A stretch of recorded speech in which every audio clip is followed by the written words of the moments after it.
మా అందరికీ చాలా ప్రియమిత్రుడైనటువంటి కోట శ్రీనివాసరావు గారు ఇక లేరు అనే భావనే చాలా బాధగా ఉంది. ఉదయం నిద్ర లేచేటప్పటికే ఈ దుర్వార్త విని తట్టుకోలేకపోయాం. ఒక అద్భుతమైన నటుడిని కోల్పోయింది సినిమా పరిశ్రమ. నాటకాలు వేసే రోజుల నుంచి కూడా కోట శ్రీనివాసరావుతో మాకు మంచి పరిచయాలు ఉన్నాయి. అలాగే నేను అవుట్డోర్ షూటింగ్ హైదరాబాద్ వచ్చినప్పుడల్లా కూడా ఆయన రావటం కలవటం చాలాసార్లు కబుర్లు చెప్పుకోవటం అట్లా కూడా జరుగుతూ ఉండేవి. ఆయన ప్రతిఘటన సినిమా ఓవర్ నైట్ ఒక పెద్ద నటుడు అయిపోయిన తర్వాత ఆయన్ని అప్పుడే మేము తీస్తున్నటువంటి సినిమా ఇదే నా సమాధానం అనే సినిమాలో ఓ మంచి క్యారెక్టర్ ఉంది, వెంటనే వచ్చాయని చెప్పి ఆ మరుసటి రోజే ఆయన హైదరాబాద్ నుంచి మెడ్రాస్కి పిలిపించుకొని షూటింగ్ చేసాం. ఆయన ఆ రోజు ఎప్పుడు అంటూ ఉండేవాడు, మొట్టమొదటిసారి మీ డబ్బులతో ఫ్లైట్ ఎక్కారండి అని చెప్పి. ఆ 2 రోజులు చేసిన తర్వాత ఒక మంచి అమౌంట్ అతనికి రెమ్యూనరేషన్ ఇస్తే ఇంత పెద్ద అమౌంట్ కూడా ఫస్ట్ మీ దగ్గరే తీసుకుంటానని చెప్పడం జరిగింది.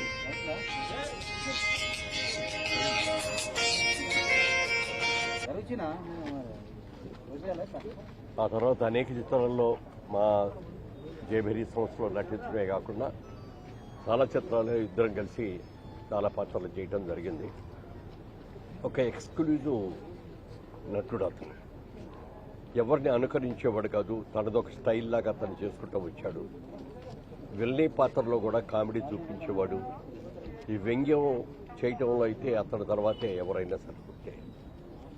అటువంటి మంచి మిత్రుడు ఒక రోజు నా దగ్గర వచ్చి ఒక సలహా అడిగాడు. మురళీమోహన్ గారు, నేను బ్యాంకులో ఉద్యోగం చేస్తాను, మంచి పొజిషన్లో ఉన్నాను, తొందరలో బ్యాంక్ మేనేజర్ కూడా కాబోతున్నాను,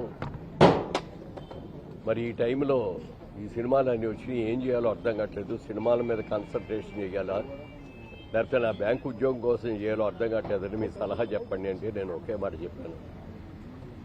మీరు సినిమాల్లో ఒక రాకుండా ఉద్యోగంలో ఉంటే ఎంత సర్వీస్ ఉంది మీకు, ఎన్ని ప్రమోషన్స్ వస్తాయి, ఎంత శాలరీ మీరు సంపాదించగలరో అది ఆలోచించుకొని ముందు వచ్చిన డబ్బులన్నీ బ్యాంకులో ఆ జీతానికి సరిపడగా మీ సర్వీస్ అయ్యే వరకు ఎంత సంపాదిస్తారో అంతని బ్యాంకులో డిపాజిట్ చేసుకోండి.